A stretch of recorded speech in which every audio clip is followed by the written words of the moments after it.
बबुआ सरकार है, ये जमीन मिलाद पिंटू की सरकार है। चलिए आप लोग हटिए, चलिए आप लोग।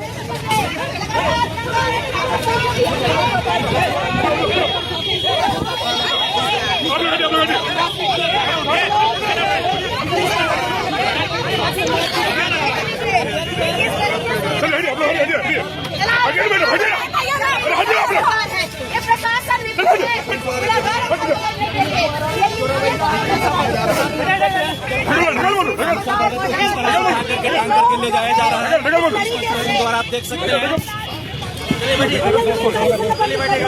किस तरह से धक्का मुक्की कर करके किसी तरह खींचतान करके हिसाब भगत को अंदर और सारे लोग मिल करके जो है बैठाने का प्रयास कर रहे हैं। गरीब आदिवासियों को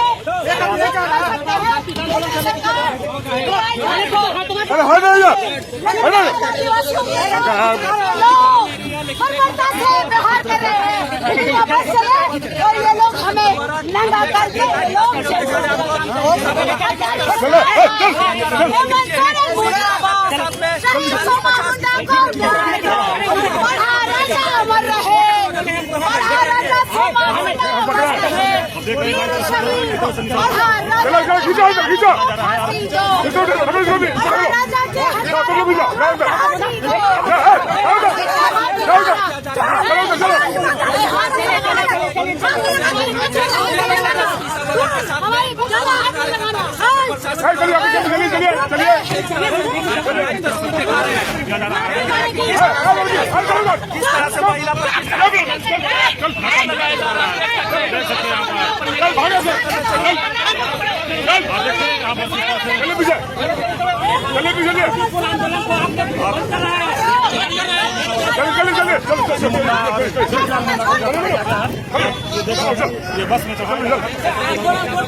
झारखंड राज्य में अगर कोई हिंदू मुस्लिम सिख ईसाई के जो सबसे बड़े ओहदे में बैठने वाले, चाहे हिंदुओं के पंडित हो, चाहे ईसाइयों के चर्च के फादर हो, चाहे कार्डिनल हो, सिस्टर फादर हो, चाहे आप देख लीजिए कि ईसाई समुदाय के लोग जिस तरीके से अपना आदिवासियत का बात करते हैं वो भी नहीं दिखाई दे रहे हैं।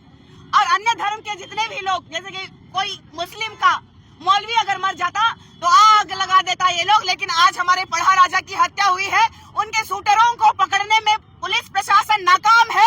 ये झारखंड सरकार आदिवासियों की हत्यारी सरकार है और पूरी सुनियोजित चाल के साथ आज जो है झारखंड बंद को विफल करने का और आदिवासी अस्मिता को चोट पहुंचाने का इन लोगों का सबसे बड़ा षड्यंत्र है। ये सरकार निकम्मी सरकार है, ये प्रशासन निकम्मी है। यहाँ की जो सरकार अगर नहीं चला पा रही, आदिवासी जमीनें नहीं बचा पा रही, हमारे लोगों का जान नहीं बचा पा रहा है, तो उसको अविलंब ये झारखंड का जो मुख्यमंत्री का गद्दी छोड़ देना चाहिए, नहीं तो हम लोग कम ही सही लेकिन नेपाल की तरह अपना झारखंड को लेना जानते हैं। मैंने कहा है कल से ही कि हम लोग गुलगुलान करना शुरू कर दिए हैं। हम गरीब क्यों ना ही सही, लेकिन इस देश के मूल मालिक आज रास्ते पे उतर आए हैं, लेकिन यहाँ की सरकार को जू तक नहीं रेंग रही है। यहाँ के सरकार के द्वारा इर्द गिर्द देखिएगा, हेमंत सोरेन के इर्द गिर्द ही हमारे हत्यारे घूम रहे हैं। देख लीजिए कि जमीन माफिया है, भूमि माफिया है जिसको कहते हैं, आप देखिए कि बालू माफिया है, कोयला माफिया है। ये सरकार के इर्द गिर्द दो लोगों का नाम प्रखरता से आते रहता है। एक सूर्य नारायण हांसदा भाई का फेक एनकाउंटर में पंकज मिश्रा का नाम प्रखरता से आया, जो माननीय मुख्यमंत्री जी के विधायक प्रतिनिधि हैं। दूसरा आप देख लीजिए कि अभी जो जेरप्पा के जमीन में आ रहा है पिंटू का नाम, जो कि सबसे खास आते हैं हेमंत सोरेन जी के, और ये लोग सिर्फ और सिर्फ लिपापोती कर रहे हैं। सीओ जो भी करप्ट सीओ है यहाँ पे, उनके साथ मिल करके हमारे वाहन बिल्कुल मुख्यमंत्री के सरकार के बारे बोल रही हूँ, सलाहकार के बारे, पिंटू के बारे बोल रही हूँ, जो कि लगातार उनका भी नाम आया है कि वहाँ की जमीन में उनका नजर है, क्योंकि ऑन रोड है। आदिवासियों की जमीनों को हड़प नहीं पा रहे हैं ये लोग, तो असंवैधानिक तरीके से हमारी हत्याएं करा रहे हैं। अगर शूटर्स पकड़े जाते तो हम कहते हैं कि आदिवासी हितैषी सरकार है, लेकिन आदिवासियों को लगातार झूठ का सामना करना पड़ रहा है, छल रहे हैं ये। हमें न्याय चाहिए, हमें वो दो शूटर्स चाहिए जिनको हम लोग फांसी के फंदे में लटके हुए देखना चाहते हैं। लोग जो गिरफ्तार हुआ क्या नाकाफी है? अच्छा आप बता दीजिए कि हमको कोई उठा के ले जाएगा प्रशासन और कोई केस थोप के भेज देगा तो हम गुनाहगार हैं? वो लोग निर्दोष हैं। अरे हम उनको फांसी दीजिए, उनको फांसी दीजिए अगर गुनाहगार है तो, लेकिन जो मारा है वो सीने पे मारा हमारे पढ़ा राजा को, उनका हम लोगों को गर्दन चाहिए, वो अरेस्ट होना चाहिए। वो अभी तक क्यों घूम रहे हैं सड़कों पर? देखिए कि जहां तक हमको लगता है कि जमीन माफियाओं से मिली जुली ये सरकार का ही हाथ है, क्योंकि हमारा एक तरफ तो देख लीजिए जियरप्पा में जो जमीन का खेला चल रहा है उसमें एक तरफ पत्थलगड़ी है, और पत्थलगड़ी आज नहीं हुआ है, इससे पहले भी हुआ है, और लगातार बाबा सोमा मुंडा जी वहां की जमीनों को बचाने का काम कर रहे थे। आप देखिएगा बगल वाला जमीन में नाम आ रहा है पिंटू जी का। ये सीबीआई जांच होनी चाहिए। ये सरकार आदिवासियों की हत्यारी सरकार है। हमें सीआईडी जांच नहीं चाहिए, हमें सीबीआई जांच की मांग कर रहे हैं हम। और अगर वो सच में आरोपी है तो उनको सजा देना। तो क्या लग रहा है कि पुलिस झूठा पकड़ी है?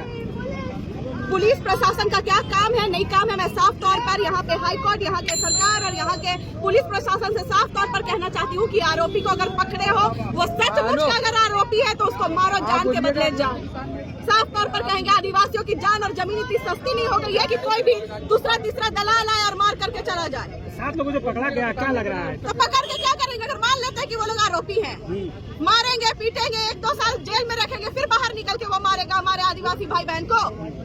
सोमा मुंडा जी की हत्या सिर्फ हत्या नहीं, वो हमारे अभिभावक थे, वो आदिवासी अस्मिता पर हत्या है, और यह आदिवासी समाज रुकेगा नहीं।